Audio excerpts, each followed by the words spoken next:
हाल दिल किसको सुनाए, आपके होते हुए। बद्र के बारे में तो आपने सुना ही होगा कि जंगे बद्र में कुफार और मुश्रिकीन को भारी नुकसान हुआ था, बहुत नुकसान हुआ था। मुसलमानों ने दौड़ा दौड़ा करके मारा था और यहाँ तक कि 70 लोगों को मार गिराया था और 70 काफिरों को कैद कर लिया था मुसलमानों ने, और कैद करके ला करके मस्जिद नबवी में बांध दिया था। अल्लाह के नबी सल्लल्लाहु ताला अलैहि वसल्लम कैदियों का बड़ा ख्याल रखते थे। जंग खत्म हो गई, कुछ दिनों के बाद किसी ने, सफवान नाम का एक आदमी था, उससे बताया कि तुम्हारे बाप को मुसलमानों ने बहुत बेरहमी से मारा, क्योंकि उसका बाप जो है जंग में मारा गया था और बहुत मालदार था, बहुत पैसा वाला था। जब उसने सुना कि मेरे बाप को मुसलमानों ने मारा है तो उसके दिल में बदले की आग जलने लगी और वो अंदर अंदर घुटता रहता और सोचता रहता कि कैसे मुसलमानों को नुकसान पहुंचाए।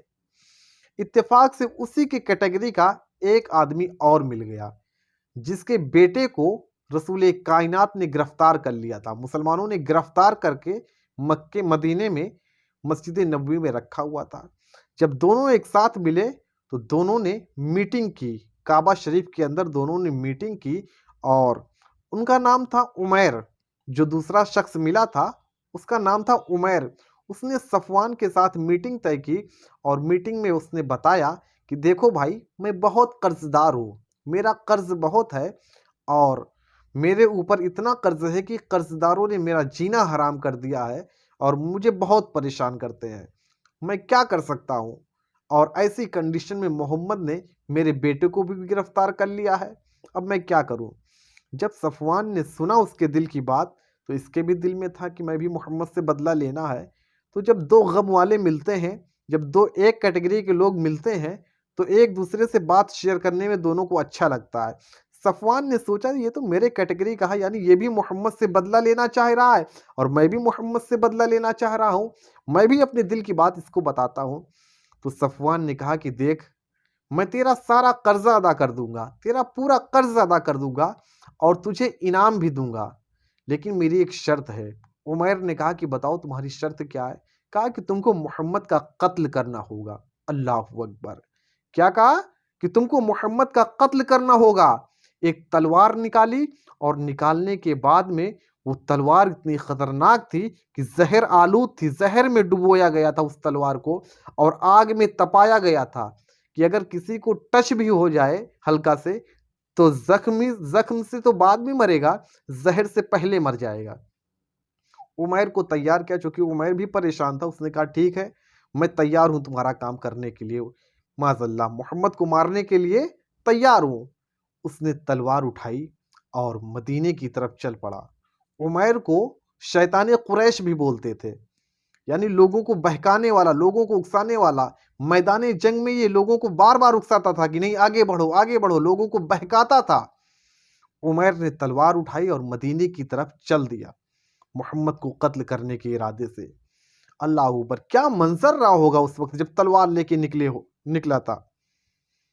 जब मदीने में दाखिल हुआ तो अल्लाह के नबी अलैहिस्सलातु व तस्लीम मस्जिद नबवी में आराम फरमा रहे थे और कैदी जितने थे उसी मस्जिद में बंधे हुए थे और हजरत उमर फारूक रजी अल्लाह ताला अन्हो मस्जिद के बाहर पहरा दे रहे थे, पहरादारी कर रहे थे अपने साथियों के साथ। जब उमैर मस्जिद नबवी के करीब पहुंचा और देखा कि हजरत उमर पहरा दे रहे हैं तो उसकी हिम्मत नहीं पड़ रही थी कि आगे बढ़े, क्योंकि जानता है कि हजरत उमर बात जो है बाद में करते हैं, पहले गर्दन उड़ाते हैं, जो गलत रहता है। हिम्मत नहीं पड़ रही थी कि आगे बढ़े, लेकिन हजरत उमर की नजरों का कमाल देखो। हजरत उमर की नजर उमैर पर पड़ती है और दौड़ करके अपने साथियों से कहते हैं कि ये उमैर यहाँ कहाँ से आ गया, पकड़ो उसे दौड़ करके। उनके साथियों ने, हजरत उमर के साथियों ने उमैर को दौड़ के दबोचा और दबोच करके एक कपड़े से उनके गले को बांध दिया। उमैर के गले को बांध दिया और खींचते हुए लाए हजरत उमर के पास। हजरत उमर ने पूछा कि तुम मदीने में कैसे दाखिल हो गए, तुम मदीने में क्या करने आए हो? उमैर ने कहा कि मेरा बेटा गिरफ्तार होकर के आया है, अपने बेटे को देखने के लिए आया हूँ। मोहब्बत है, मैंने अपने बेटे से मोहब्बत की है और मैं बेटे के बगैर रह नहीं पाया, इस वजह से अपने बेटे को देखने के लिए चला आया। क्या मैं अपने बेटे को देख सकता हूँ? हज़रत उमर ने कहा कि अच्छा ठीक है, कोई बात नहीं, पहले मैं अल्लाह के नबी से इजाज़त ले लूँ, फिर तुमको मिलवाता हूँ। अल्लाह के नबी की बारगाह में हाज़िर हुए हज़रत उमर और अर्ज़ किया, या रसूल अल्लाह, उमैर जो है अपने बेटे के मिलने की गर्ज से आया हुआ है, लेकिन मुझे उसके इरादे कुछ ठीक नहीं लगते हैं। अल्लाह के नबी ने इरशाद फरमाया, परेशान मत हो, उसको अंदर भेजो, मैं भी तो देखूं कि वो क्या चाहता है, किस वजह से आया है। हज़रत उमर ने उमैर को अंदर आने की इजाज़त दी। जब अंदर आए हज़रत उमर उमैर को लेकर के, तो अल्लाह के नबी ने इरशाद फरमाया, ऐ उमैर बताओ मदीने में कैसे आना हुआ? उमैर ने कहा कि अपने बेटे से मुलाकात की गर्ज से आया हूँ। अल्लाह के नबी ने कहा, नहीं, सच सच बताओ कि तुम क्यों आए हो? उमैर ने कहा, हकीकतन मैं अपने बेटे की मोहब्बत में आया हूँ, अपने बेटे से मिलने आया हूँ। अल्लाह के नबी ने फरमाया, अपने बेटे से मिलने के लिए तलवार की जरूरत नहीं पड़ती, तलवार साथ में क्यों लाए हो? अब जानते हो उमर ने क्या कहा? तलवार को निकाला और जमीन पर फेंक दिया और कहा, ये तलवार वलवार से क्या होगा? तलवार से कुछ होता है क्या? वरना जंगे बद्र में हमारे पास तो बहुत तलवार थी, लेकिन फिर भी हम हार गए, आप लोग जीत गए, तलवार से क्या होना जाना है? मतलब वो सामने वालों को ऐसा जाहिर कर रहा था कि जैसे सामने वाले को कुछ पता ही ना हो, और तलवार को जमीन पे रख दिया और कहने लगा, इस तलवार से क्या होगा? तलवार होने के बावजूद भी तो हम लोग हार गए थे जंगे बद्र में। अल्लाह के नबी ने फरमाया, अच्छा बताओ तुम आए किस लिए हो? कहा, यकीनन मेरी बात का यकीन मानिए, मैं अपने बेटे से मिलने के लिए आया हूँ। अल्लाह के नबी को जलाल आता है। अल्लाह के नबी इरशाद फरमाते हैं, ऐ उमैर, वो बात तुम क्यों नहीं बताते हो जो काबा में बैठ करके तुमने सफवान के साथ की थी? जो काबे में बैठ करके तुमने सफवान के साथ डीलिंग की थी मुझे मारने के लिए, वो बात तुम क्यों नहीं बताते हो? ये तुम क्यों कहते हो कि अपने बेटे से मिलने के लिए आया हूं? तुम मुझे वो बात बताओ जो काबा में बैठ करके तुमने सफवान के साथ डीलिंग की है। अब जब उमैर ने ये बात सुनी, तो उसके नीचे से जमीन खिसक गई, जिस्म कांपने लगा, थर्राने लगा, हिलने लगा और सोचने पर मजबूर हो गया कि ये बात तो काबे के अंदर बैठ करके मेरे और सफवान के दरमियान हुई थी, वहां कोई तीसरा नहीं था। ये राज की बात है, मदीने में बैठ करके मदीने के ताजदार को कैसे मालूम है? अल्लाह के नबी ने फरमाया, ऐ उमैर, वो बात बताओ जो तुमने हतीम काबा में बैठ करके की थी।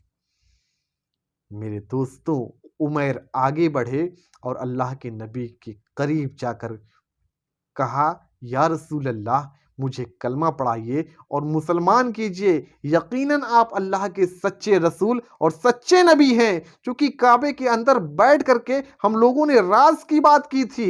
उस वक्त तो तीसरा कोई नहीं था, लेकिन आप मदीने में बैठ करके हमारी बातों को सुन रहे हैं, हमारी बातों को जान रहे हैं। यकीनन आप अल्लाह के नबी हैं। कलमा पढ़ करके मुसलमान हो जाते हैं।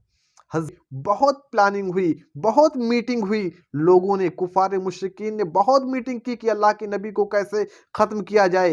जब अल्लाह के नबी को ख़त्म कर दिया जाएगा, तो जब बानिए इस्लाम ही नहीं रहेंगे तो इस्लाम कैसे उभरेगा? आज हम और आप इतनी आसानी से इस्लाम को पा लिए हैं, मुसलमान हो गए हैं, लेकिन मुसलमान होने के बाद हमें क्या करना चाहिए, इसकी हमें फ़िक्र नहीं है। हम अल्लाह को तो मानते हैं, रसूल को तो मानते हैं, लेकिन रसूल ने जो फरमाया उस पर हम अमल नहीं करते। अल्लाह ने जो फरमाया हम उस पर अमल नहीं करते। अल्लाह के नबी ने इरशाद फरमाया, नमाज पढ़ा करो, नमाज मेरी आंखों की ठंडक है। लेकिन आज हम रसूल कायनात की ठंडक को कैसे पामाल कर रहे हैं? नमाज छोड़ते जा रहे हैं, छोड़ते जा रहे हैं, कोई फिक्र ही नहीं नमाज की। मेरे अजीज दोस्तों, इस्लाम इतनी आसानी से नहीं फैला जितनी आसानी से हम और आप समझते हैं। बहुत मर्तबा अल्लाह के नबी को मिटाने की कोशिश की गई, लेकिन अल्लाह ने अपने महबूब की हिफाजत फरमाई। मेरे अजीज दोस्तों, अल्लाह रब्बुल आलमीन से दुआ है कि अल्लाह ताला हमें और आपको नबी की सुन्नत पर अमल करने की तौफीक अता फरमाए।